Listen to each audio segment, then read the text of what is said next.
Have you ever responded to a situation and just responded right in the moment when you're feeling all of your feelings? And then afterwards, maybe you regretted the action you took. Or maybe, maybe it's not quite regret. Maybe you're just still feeling the feeling that you had before. The action didn't really help in any way. I think that's pretty common to feel something and want relief from that feeling. And so you take action right away. However, there is a lot of value in slowing things down, reflecting on what you might be feeling and what you might be needing. And then once you're really clear in those needs, taking action from that space of clarity, it can be really empowering. In the recording that I'm sharing right now, this is a conversation that I've had with my NVC support group. It's a reflection that we were having after I had been sexually harassed in a grocery store while on vacation with my family.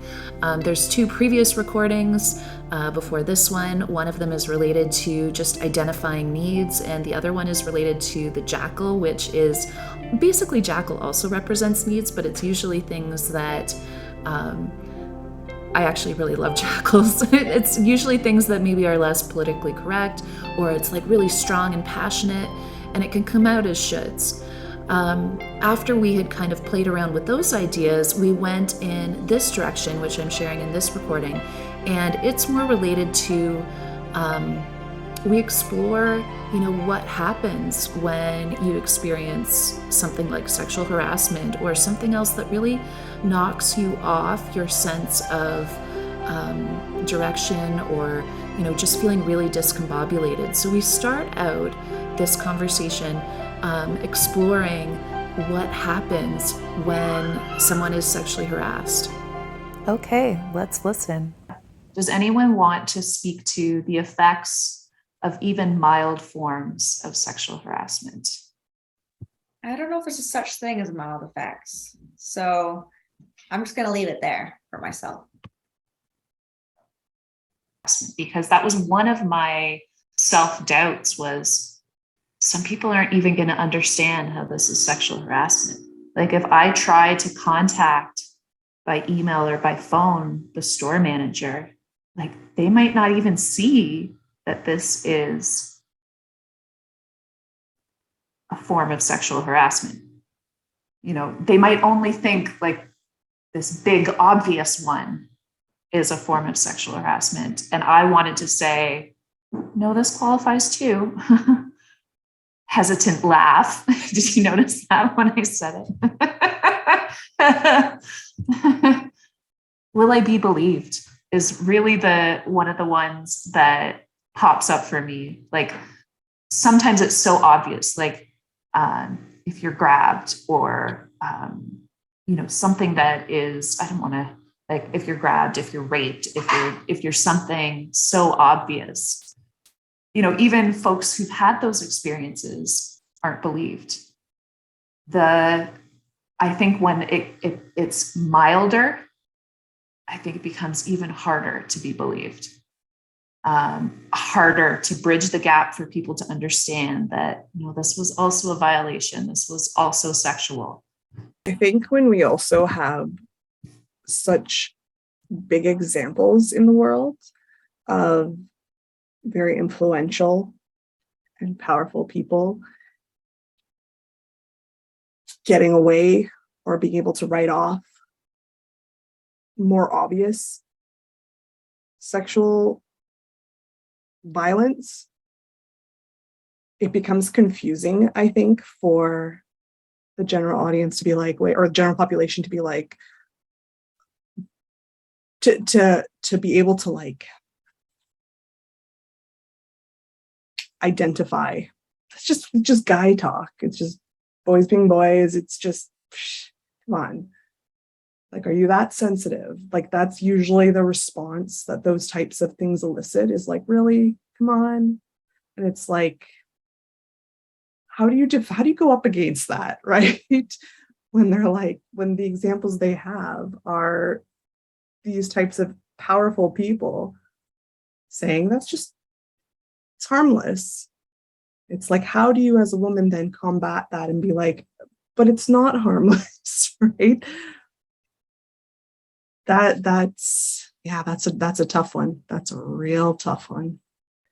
Like for me, the feeling of violation, obviously questioning your own, like questioning your own story. So I guess that disconnect between mind and body. One of the effects would be trust, for sure. I had an experience when I was a teenager, and I didn't tell anybody, nobody. And I think that was trust too. Can I trust if I tell this person? Can I trust? I didn't trust myself. I was the same thing. Did that really happen? Did that happen the way I think it happened? It definitely did. So now I can't trust that person. I don't think I can trust that person. I definitely can't trust myself, you know? When you're not believed, if you're not like really clear in what you're feeling, like you guys helped me get really clear. So it actually didn't matter if I was believed or heard or understood. Like it mattered within my safety group. But yeah, I think about, I don't know. Actually, this one's hard for me to, maybe I don't want to share this one right now. I'm going to edit this out. And brings me back to my 20s. And I had 2 different incidences in my 20s, both of which involved the police. And I was in undergrad, and then the next one I was in my master's. And the hardest part for me was actually when each time I had a male professor who didn't seem to get that being sexually assaulted would affect my ability to perform on an exam. And I was like, and at the time I didn't, like, my friends were young. I was too embarrassed to tell my parents, and like shame-filled to tell my parents. And I couldn't handle their reactions. So I kept it to myself. But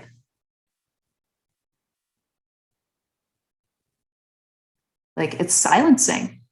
It's silencing when, like, it's not just like the perpetrator denying it. It's all the other people who are collaborating the okayness with this silence. Like, we're not going to rock the boat. You know, that happened to you, put it behind you. Focus on what's right in front of you. Like, you know, people react in different ways. You can either go like blame inwards or blame outwards, and neither of them are healthy. Like, neither of them are helpful.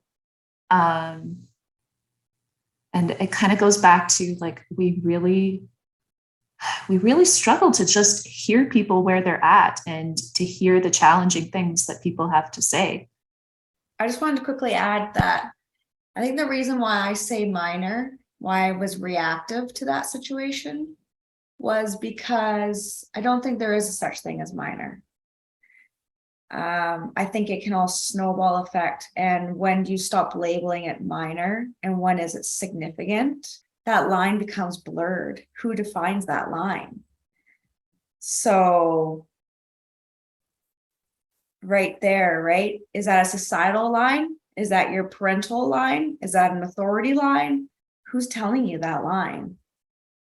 Right? Because sometimes those minors are just a flag for those significant harassment sort of situations, sexual, physical, verbal, right? So again, that almost felt a little bit victim shaming or victim blaming, saying minor. I think that's what I'm recognizing out of this. I feel like in some ways I've kind of had a unique position because I have been totally sheltered from the world, and my body kind of readjusted. Like, I had such a small world. And so I just kind of like readjusted to having such a small world. And now being out in the world, I'm like, oh my God, we violate each other all the time. Like, we are so unaware of like all the boundaries. We are like, I feel super sensitive, but maybe I'm not. Maybe this is just, no, for a long time, I didn't have my boundaries violated. And now I'm out in the world and I'm like, oh my God, what are we doing? Like I mean, to speak to what you said, Sonia, like there's no such thing as mild boundary violations. Like that was a boundary violation. I just want to pause the conversation that I'm having with my NVC practice group after going through something painful or something intense. If everyone else around you is feeling that intensity of pain, maybe they're triggered themselves, as their own feelings pop up, there can be these strong messages of what you should do or how you should respond or what action you should take. And I think in particular, it's in those moments that having a process to follow, a process that you've practiced, so that you can really get clear on, that maybe that's what that person would like you to do, but what would serve you in this moment? What would best meet your needs? I think that is why this process is so valuable and why you would want to practice it and be aware of it. In this recording, I have referred to Tree of Life. Tree of Life is a metaphor that Inbal Kashtan created to help us understand this process of how we take feelings and spend time in empathy, either self-empathy or making needs guesses for someone else. And once we have clarity about those needs, what needs are the strongest and most important to us in this particular moment, what we want to value, then what do we do with those needs? How do we take action? Sometimes taking action may not look like much to an outsider. It might be withdrawing, protecting yourself, getting some safety, giving yourself a break. All of those things are important and meet important needs. However, to an outsider, it might look like you're doing nothing. It could also be expressing yourself. Maybe there's something else that you wish to say to an individual or to a larger group. Maybe you have questions to ask. Maybe you want to gather more information. Maybe you want to make a request. So that outward action happens after you've had a little bit of time to get clarity about what your needs are. Let's jump back into the conversation I'm having with Liz, Shar, and Sonia, and I'm going to refer to their jackals and how I heard their jackals and all of the shoulds that their jackals had for me, and yet how at the same time leaning into that process of what am I needing and letting my needs guide the action that I take and how helpful that was for me in the end. Let's listen. But that reminds me of how trauma is not what happened to you. Yeah. It's, what does he say? What happens after? Or like, okay, so this terrible thing happened. Then who did you go and talk to about it? And people with severe trauma responses would say nobody, right? I didn't talk to anybody about it. People who had very healthy community around them could say, I spoke to this person, I spoke to this person. And it's almost like they're not as traumatized. They don't have as big a trauma response to the incident, right? And this was interesting because when your jackals were talking to like my feeling soup version of myself, I heard your jackals, all their shoulds. And that was so interesting to me to hear your shoulds. Because if I wasn't feeling that, I might have been saying the shoulds too. But because I was in that moment of like, I just want to feel safe. And that was like, absolutely, like, what's my capacity here? But the idea, like there's a set of victim shoulds. Like you need to stand up for yourself. You need to go and complain so that this doesn't happen to someone else. And that was so interesting for me because it was actually Steve, like I had talked to him before I had actually talked to you. He was one of it hadn't occurred to me that I could just say no to all of it and just look after myself. Like, he was the one who said, or you can do nothing at all. And he wasn't saying that as dismiss the situation. He was like, you're feeling so rough about this. This is your first time out in the world. And you, like, he knows I haven't had much capacity to respond to, like, I keep needing to shrink and go in. And so that was interesting to me to think, like, wow, how often do we put shoulds on the people who have just experienced whatever pain they've experienced? Like, and now your responsibility is to make sure this doesn't happen to anyone else, or to do your part. And yeah, I guess I just had, like, was a lighter experience than some of the sexual harassment I experienced in my 20s. So it was a moment of, oh, there's so many shoulds that are put on you when you're vulnerable. Some of the shoulds that we mentioned earlier, you know, some of the shoulds still exist, like, just move on, don't make a fuss. Like, those are still there too. I know I'm guilty of that, of feeling like there has to be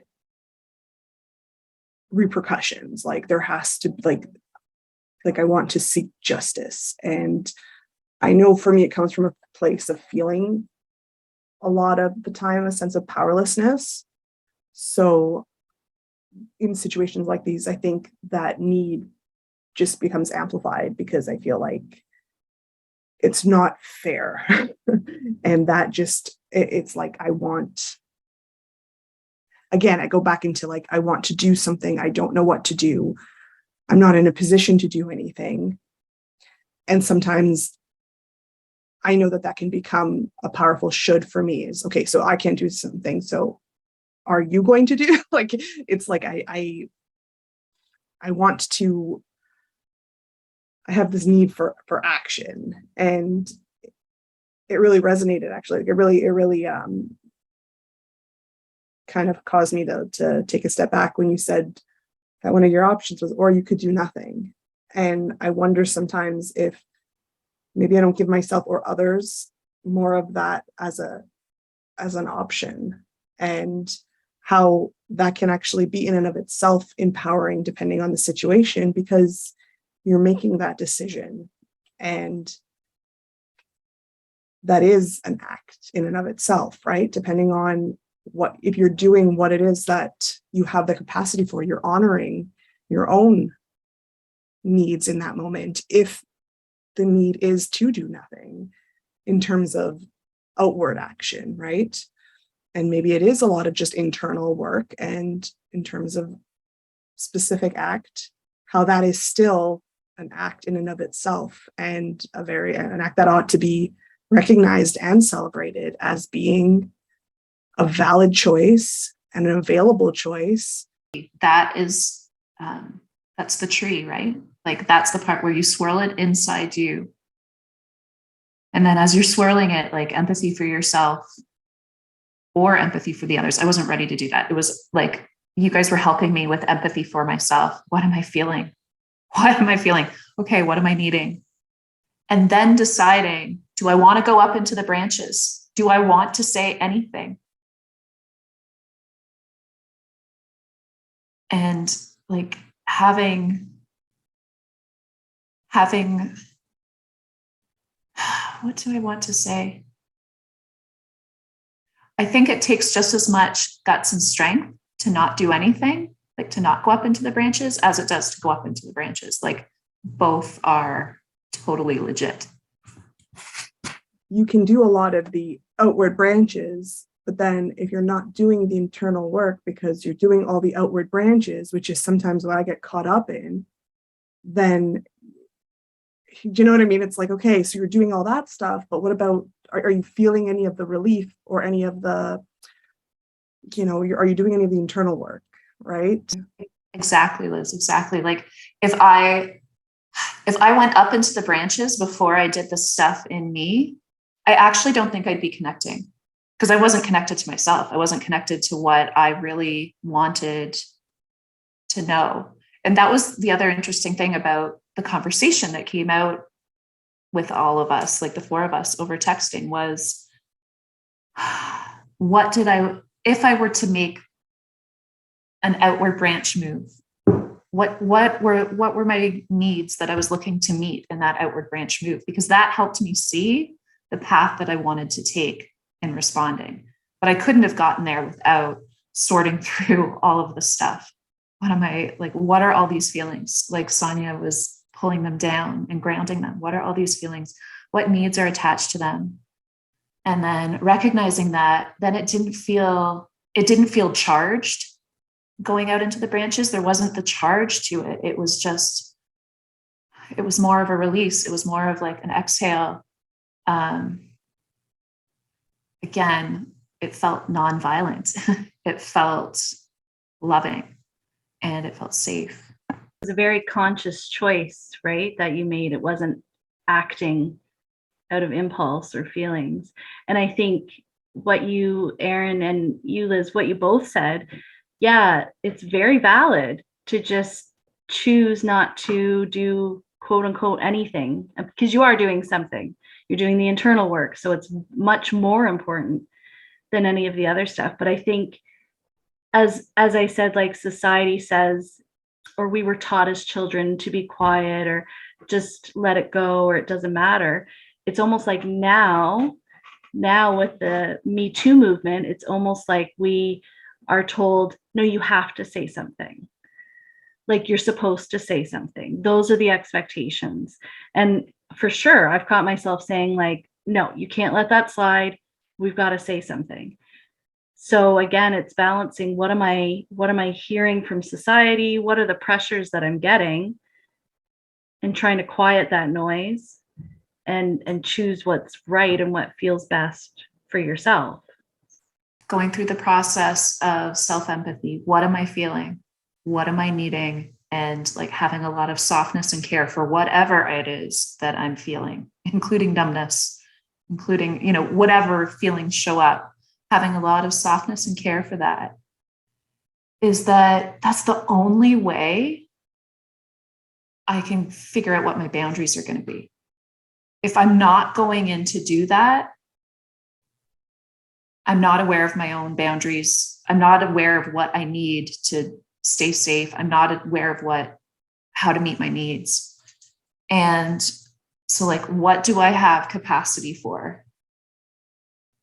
And that was like one of the biggest parts of the puzzle for me, was trying to figure out what do I have capacity for? Because a different version of me at a different time and place might have more capacity. I might have said in the store, did I just hear that right? I might have said that in a different time and place. But I didn't. I'm at a different spot right now. And my needs for safety are really high. My needs for protection are really, really high, easily triggered. The interesting thing is, by spending lots of time, like the three of you helped me spend lots of time in self-empathy, receiving empathy. I was so at peace with the decision I made. And I'm so glad that I was, because I ended up doing a Google review. I don't know. I thought I want something public that, other people can see. And I wanted that for a couple of reasons. I didn't want to call anybody out necessarily. I was so glad that I got really clear on what I wanted to do and why, and how that would meet my needs, and what values I wanted to hold up, because I wrote that Google review and I haven't had any response from the store owner. And I'm thinking, like, if I had expected a response, I would have been double hurt. You know what I mean? But my need was actually to just express. And I knew that I was expressing, and that somebody else somewhere might read it, sort of like what you were saying, Liz, my middle daughter overhearing this, and I don't know the impact of that. So someone might read this and it might have some impact that I can't see. And, or not, or maybe it doesn't happen at all. Maybe there's no impact ever. But just writing that Google review and nothing else attached to it, that met my need.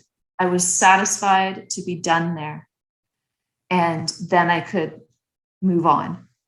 Now, Steve kept asking me, have they responded yet? Have they responded yet? Having this group to process helped me get clarity on what my needs were so that I could figure out what I wanted my action to be, what strategy I wanted to use. And then there was nothing attached to that. Like there was no more further hurt that was going to come for me with that strategy. And that to me is like the ideal. So thank you. One of the things that makes this process so important is it really reinforces that deep sense of trust that you would have in yourself. And in situations when it feels like nobody believes you, if you have been practicing self-acceptance and practicing trusting your feelings and feeling settled in your needs, it can be so much easier when you bump up against a moment where people are maybe not sure what to do with what you're expressing. You know, if you've had a lot of experiences of trusting yourself, it matters less what other people are thinking. You can be your own guide in figuring out what to do. So that sums it up. Thank you so much for listening and learning along with me. If you'd like to learn more about NVC, I offer workshops for people who are curious to try out NVC. And if you would like to learn more about those workshops, please head over to my website and sign up for my newsletter. I would love to see some new faces joining our learning community. Okay, take care. Bye.